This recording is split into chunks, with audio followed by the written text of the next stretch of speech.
You're listening to Radioactive on 91.3 FM CJTR. Today I'm excited to be welcoming Tyler Gilbert to the show. How are you doing today, Tyler? I'm doing pretty good. Thanks for having me on. Yeah, thanks for coming on. So before we get too much into kind of your kind of music and stuff like that, I don't know too much about you, so can you just like tell me a little bit about your music and just kind of like what kind of genre you play and just anything like that? Sure. My genre has kind of been ever evolving over the years. It started out kind of like Southern rock sort of stuff back in 2003, around there. And then I kind of went to the singer-songwriter route for a while, and I toured a lot as just like a solo guy and put out records like that. And then it went kind of slightly dipped into the country realm, which was different, a little more twangy stuff. And then it went back to more like hard rock kind of stuff. So I've always been like a big fan of metal and rock and stuff. So I think that's kind of where I always belonged. I just kind of took this weird path to get there. Yeah. Yeah. And like you said, you've been kind of doing this for a while and going in different paths. Kind of how did you get into music and at what age did you get into music heavily? I always liked singing, like ever since I remember even from the third grade, I used to love singing, and I would like get lyrics from the teacher, and then I'd go home and sing at night, and I'd sing to my Michael Jackson tapes and Whitney Houston, and and then it wasn't until about grade around grade 8 or so, I started playing guitar. A buddy of mine, he also played guitar, so I was like, I should do that. So I went and took lessons, and then I started writing songs maybe about a year after that, and I started writing my own songs, and I got the little recording studio, little BR1180 self-contained recording thing. So I pumping out these little crappy CDs of all my awful songs back then. So yeah, it started like way back when, but it's kind of just been growing ever since. And then once I put out like my first like commercial EP that I sold, then I started playing shows, and that was about 2006. I think I started playing, or 2005 or so. 2005 or 6, I started playing live shows and stuff, and then yeah, and it's just been growing ever since. And then it ended up touring in the U.S. and Canada, and then the pandemic hit. Yeah. And when did you decide that you want to be a musician? Would you say it was like kind of always a thing, or when you picked up a guitar, or kind of when? I'd say like back when I was like really little and just singing, I never really thought about being a musician then. It probably wasn't until I picked up the guitar where I actually like thought like, yeah, I would like to like do this as my career and like make money doing this. It probably wasn't until then, so probably grade 8, I'd say. Mm-hmm. And then it was like that's like all I saw. It's like that's all I want to do. That's full steam ahead. Yeah. And growing up, what kind of musicians and bands did you look up to? When I was really little, it would have been like before the guitar playing days. It would have been Michael Jackson. I was always a big Michael Jackson fan, and then Nirvana back then too, and Soundgarden and stuff like that. And then once I started playing guitar, I got more into metal stuff like Pantera. I'm a huge Pantera fan, and BLS, Ozzy stuff, Sabbath stuff. And so yeah, it got more, I guess, guitar focused once I started playing guitar. So then my like influences were bands with like deadly guitar players, and yeah, so that's kind of where it evolved. And I still kind of listen to that wide range. Like in one day I'll listen to like Michael Jackson, and then the next song is Pantera, and it's kind of a wide range of stuff. I like to look at it like, for as far as influences, I always refer to it as my like influence triangle. At the top I have my singers, and that would be like Michael Jackson, Stevie Wonder, and then I got my guitar players would be like Dimebag and Zach Wild, and then maybe my songwriters would be like Bob Dylan and John Fogerty or something like that. Yeah. So just like a wide range of people that you kind of, Pretty you know, much. by. Yeah, I've always had a very diverse taste in music, which is probably why my career path, genre style, went like that. Right. But I mean, it probably helps like you songwriting wise too, because you can see like different perspectives of how like a country singer would do something and then like how a rock singer would do something.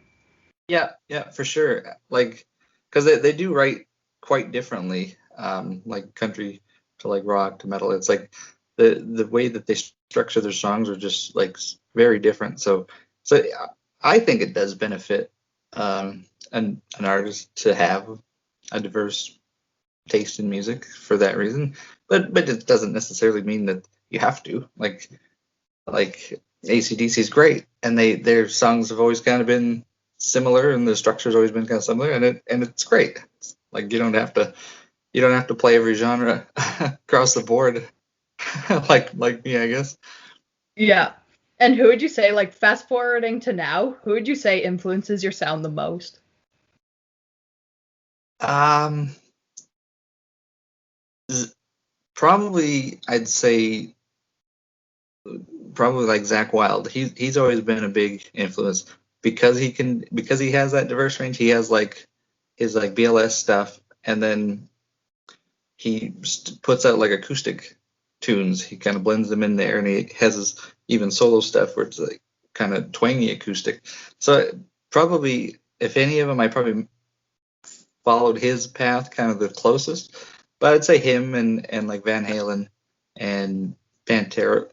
My music doesn't really sound like Pantera, but Dime's guitar playing, I think I've tried over the years to kind of incorporate his style of playing Right. in it. But yeah, I'd probably say Zach Wild, probably the biggest influence currently, and he has been for like a while. So. And what do you like most about being a musician? Is it like the writing or recording, or do you think like playing on stage is by far the biggest payoff? For me, because I was always kind of a loner hermit kid, the writing part was always the most fascinating for me because I was always kind of shy growing up, and so playing shows I was kind of very nervous about that. And like playing shows is awesome now, but my favorite part is the creative side of it, the writing, writing the song, and then like going into the studio and then working on producing it and stuff. That always just I find that so interesting that you can start with like a blank slate and just an idea, and then it comes out into these. You use your guitar and your voice, and it comes out into this song that's like that you can almost touch, like you can hear it, and other people can hear it, and it all started from just this nothing idea. So I always found that really fascinating. Yeah, it's probably cool to see like an idea that you had in your head just like come to life after like putting guitars and stuff onto it. Yeah, that's always been the biggest drive for me. And then I'd probably put playing shows. Playing shows it's a whole different thing, and it's very exciting in its own way. But like the creating thing has always been my number one, the writing part. Right. And what kind of goals do you want to reach in your music career, short term or long term? Well, in the music world, since it's a very rocky road financially, there's always a goal to have it more stable as far as like money wise. But my short term goal would be because I'm currently like working on a bunch of releases. So my short term goal would be to put out these releases. I have like 40 songs that are kind of saved up. So over the next like couple years, I'll be putting them out in like full length albums and then little EPs here and there. So that would be, and then of course get touring again. Be nice to go back on the road. And for long term, it would probably be I'd probably say a gold record. It'd be nice to have a gold record. I always thought that'd be cool. Yeah, and like you said, you've been working on some new music and stuff, and you're hoping to release it in the next like few years. Just keep on releasing music. Do you have anything coming up anytime soon that you'll be releasing? Yeah. Next in June, I'll have a single coming out. It's called "Off My Feet," and then another single will come out in July, and then I'm hoping, as if everything goes smoothly, which it doesn't usually. Usually there's something that pushes the date back, but I'm hoping to have the full-length album come out in August, September, and that one's called "Kill the Magic." So it's kind of a mixer. It's not as heavy. It won't be as heavy as my last album, but it's kind of just fits within the rock realm stuff. It's kind of, like I said, it's softer than the last album. But then the one after that will be kind of dip back more into uh, like hard rock, metal Right. kind of realm. Yeah. Yeah. And when you go to sit down to like write a song, what does your process look like when you go to write? I've tried different ones. My main way of how I write is, because I'm so guitar oriented, I usually start with the guitar and I'll like just play some riffs, and I'll kind of base it off of those. So usually if I come up with a riff, usually a little bit of lyrics, or not even lyrics, maybe more so vocal melody will pop into my head. So I'll like kind of mutter out this incoherent nonsense just to get this vocal line that matches, that kind of goes with the riff, and then I just kind of build from there. So then that might be the verse or the chorus, and I'll keep building the parts from there, kind of doing the same way, like riff and then vocal melody, another riff, vocal melody, and then you go back later and put actual lyrics into the vocal melodies so it makes sense instead of my incoherentness. With this last CD, or not the last one, the 2019 one, Underdog. With it, I actually tried to do. I tried to change my process, so I focused on just the guitar and not try to do the vocal melodies like simultaneously. And it was a little trickier for me to do. I know some people like often write like that, but I guess all those years as a singer-songwriter, it worked for me to write like melody and the instrumentation at the same time. So I didn't want to get like stuck in a rut that's the only way I could write a song. So I tried to do this other way of just doing like the instrumentation and complete the instrumentation, and then come in from like the singer's point of view and then lay down all the vocal melodies and lyrics. And it was an interesting process, and I think it worked well. Like I feel like those songs are just as good as the songs that I wrote the other way. Mm-hmm.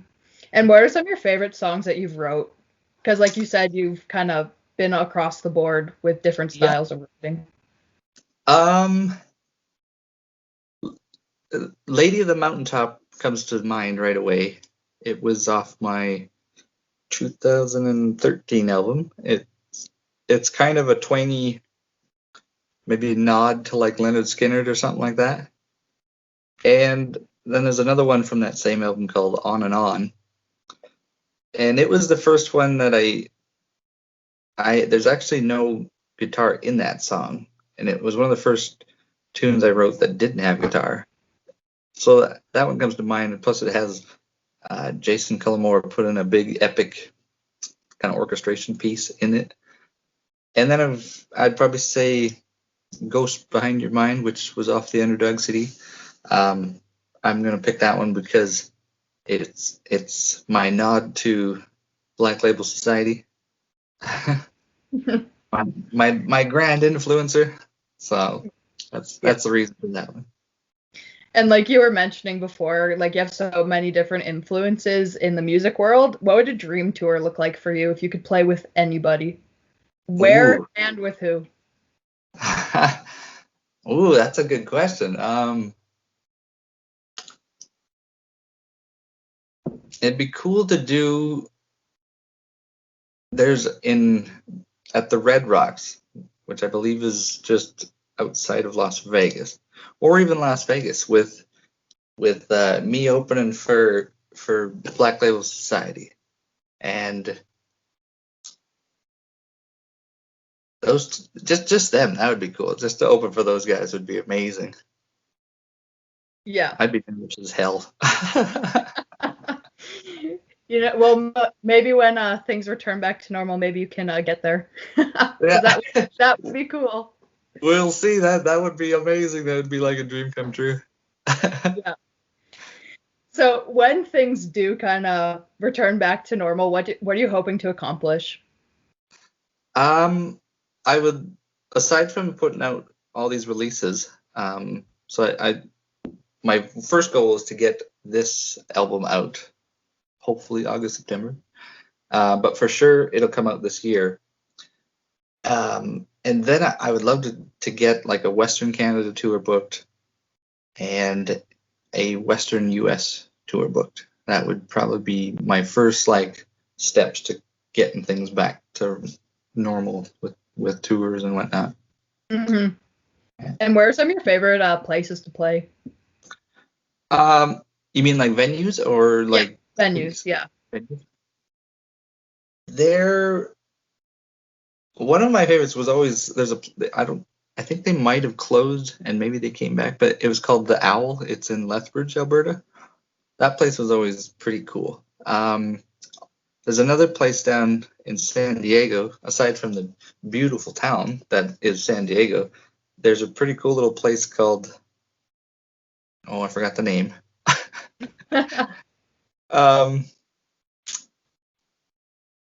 Lestats, that's what it is. Yeah, it's down there somewhere in the San Diego area, and it's run by this super cool guy who was like in LA at its like prime, and like has partied with all these like cool rock stars and stuff. And this place itself is cool, and then they got this like little mascot dog who like sits on the stage with you. He like loves to be on the stage when you're playing.